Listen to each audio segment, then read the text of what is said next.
Okay, so I have a little bit of an unconventional launch that I wanted to talk through. So this Ooh. is about DC, as in DC Comics. So the company that owns Batman, Superman, Wonder Woman, those kinds of superheroes. And before I dive into this launch, I actually want to set the stage a little bit. And I want to talk about Marvel, more specifically, the Marvel Cinematic Universe.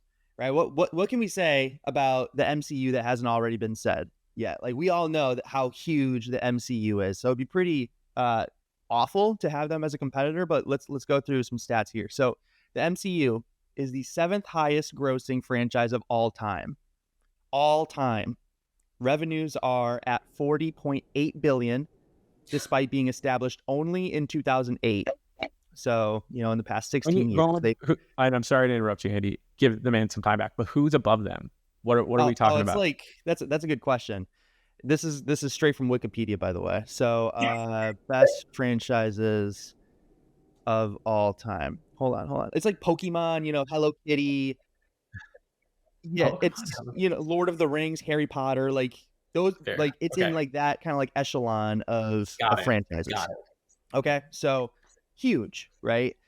Um, and I would say that like they've really single-handedly changed the cinematic landscape, since the early or like mid 2010s, right? I think we all like were around and very familiar with the fact that it seemed like every single movie for a minute was a superhero movie. And not only that, it seemed like everyone was going to them. Like you had to go to every single one to be a part of this cinematic universe. And so naturally, with all that going on, it would seem like this would be a home run for any studio that specializes in superhero movies, right?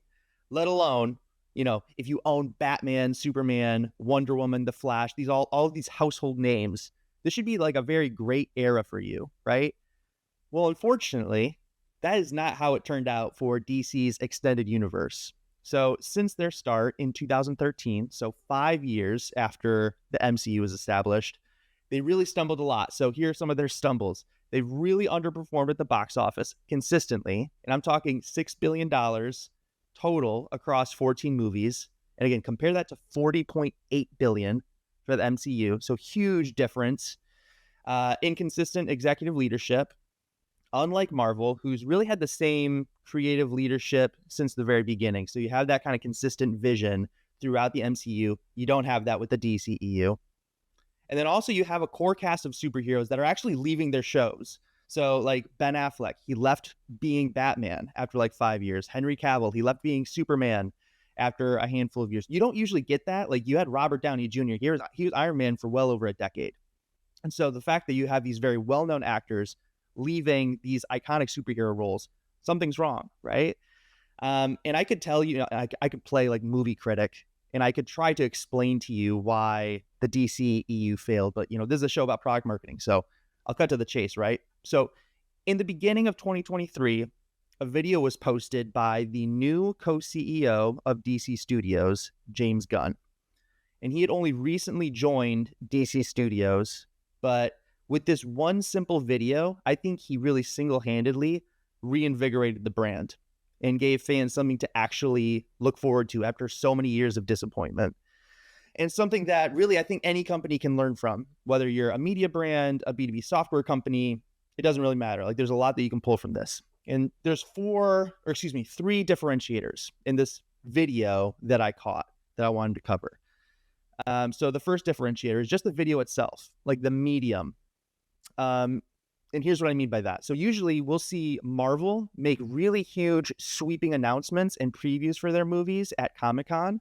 It'll be a huge deal. There'll be tons of press coverage. The actors from the movies will all be there interviewing about their role. It's a massive production. But we don't get that with this video from James Gunn. He literally is just sitting in front of a camera, speaking to the audience, to the viewers. And so we're removing like all the excess noise, all the barriers to the entity that is DC, and we're hearing directly from the person who's making all of the big decisions. It's kind of like a reintroduction. And this normally might not be a great idea, but in this video, you can see like really his like genuine excitement and passion for leading the project. And it's like a breath of fresh air. So you can kind of be like, oh, okay. Like I can trust this guy. Like I'm kind of curious to see like where this goes. Okay, so that's one. the second piece is the actual product and the packaging that he announces. So for context, the MCU is really just that. It's a cinematic universe, meaning it's limited to just movies. But in this video that James Gunn is talking in, he announces plans to really connect DC's cinematic universe to other mediums like video games and animation with the same actors that are playing the same characters. So there's consistency. Usually you don't get that with other, comic book superhero actors, that kind of a thing. And he announced that there's going to be movies outside of that connected universe. So you don't have to go to a movie without being worried about like missing context from like a dozen other movies that came before it. That's really big for me. Sometimes I just want to go and see like an Incredible Hulk movie without worrying about like some other like superhero coming in or some other like Easter eggs that like I'm not even like, I just want to see Hulk punching someone. You know what I mean? I'm a simple man. I just want to see the Hulk punching someone. The third differentiator is the messaging. So when he's describing movies that aren't name brands, for example, like Batman, Superman, things that we all know, he compares the projects with other really well-known media. So like True Detective, Game of Thrones, and this gives people something like to really like latch onto, even if they aren't familiar with the IP. So the TLDR is really that, we have a major brand out there. They fell flat on their face and they woke up, decided to do something different. That's why I think that this is like really one of the best launches, because you don't see these big companies doing something different, taking a big swing and trying to change something. And he actually mentions this in the video multiple times, that he's trying to do something different. So that's my spiel. I got fired up from watching this video. I'm not even a massive Marvel or DC fan, but I just love a good underdog story. And this video really tells me that there's hope for the DC fans. So I'm rooting for them. Tamara, Jason, what do you think? I think I gotta watch that video. Yeah, me in the too. show notes. Yeah. Grayson will put it in the we show. should. Even if you like take a break in the podcast, just show it. Yeah. So then the idea is that did this video come with like a new film or of some kind, or is it a launch of like the new DC basically? I think it was like that. I think it came out like around the same time as Shazam: Fury of Gods, which I did not see that movie. So I think he mentions it like, oh, I hope everyone enjoys that movie. But it was really like he had just come on.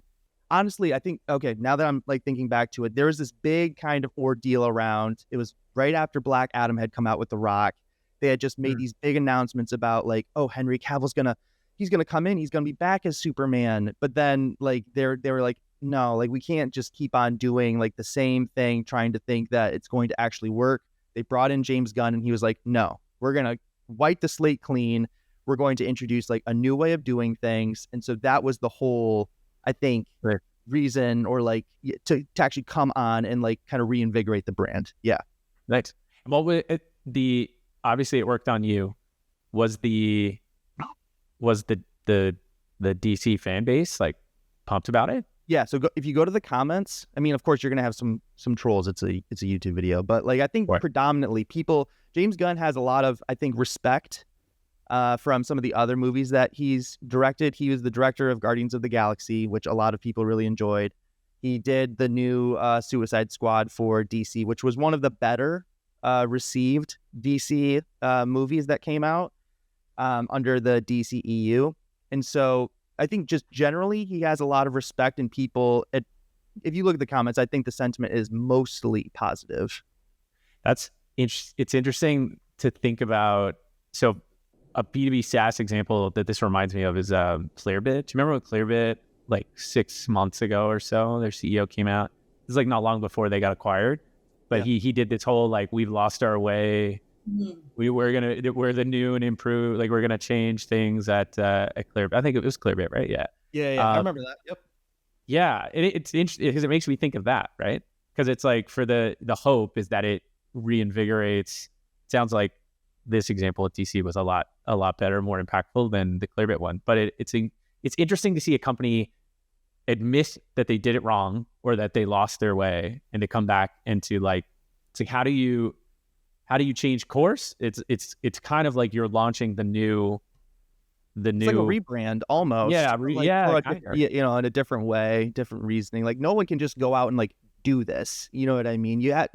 it's unfortunate, but like, yeah, you kind of have to experience some issues, or there has to be like some kind of like tumultuous reason that like brought you there. But I appreciated their response to those Yeah. events. You know what this triggered for me? It is similar to what you're saying, Jason, but I actually thought of like the manifesto, that launch technique or launch tactic in tech where sometimes it is like net new companies who are like, I believe in a different way and that's why we now exist. But oftentimes a manifesto is used by a company who does exist, who is looking to either create a new category or pivot into a new line of business or correct some mistakes from the past. So I don't quite know the clear bit examples. I don't know if he had a manifesto, but I think we've all seen manifestos before. And it's like, it really made me think about what you were saying, Andy, which was there's a vision, there's an old world and a new world, or an old way of doing things and a new way of doing things. And the new way seems to be unlike anything else that might exist, and future focused, where the manifesto in tech isn't really something that is connected to a product launch, but it's seeding the market for future product launches, which sounds like the example here. Yeah, that's a great point. It's like you almost use it like in place of a launch to like say like, hey, here's like what you can expect. Here's like what's coming. I think it's funny, we're talking about this a lot right now at Apollo, but just talking through like what does it mean to be a product marketing team if like you're not shipping product every single week. Like what can you still do to like drum up attention on the product, adoption, activation, even if you don't have like a new like crazy tier 1 feature coming out every single week. Sometimes startups or scale ups, they go through periods where they're shipping just a ton of net new stuff. And then sometimes you have like maintenance modes or like times where you're kind of cleaning stuff up. And it's a great exercise to kind of figure out, okay, like what are some other marketable moments that you can create without an actual product to pair with it. Good. Love it. Yeah, that's cool.